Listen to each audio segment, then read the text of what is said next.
think it was the funding part, especially on cash flow.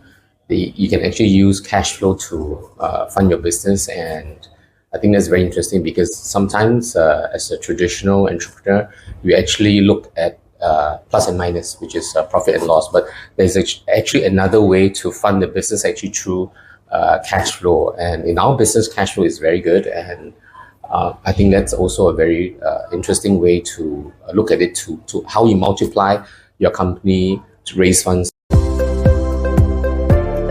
For me, one of the most challenging is always raising funds. So in our business, it's quite capital intensive.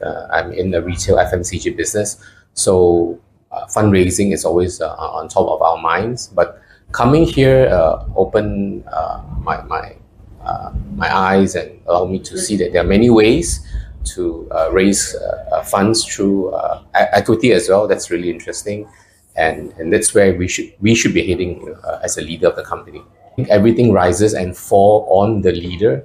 So I think I need to continue to level up in terms of leadership, in terms of knowledge, and finally the application of it, what I've learned. So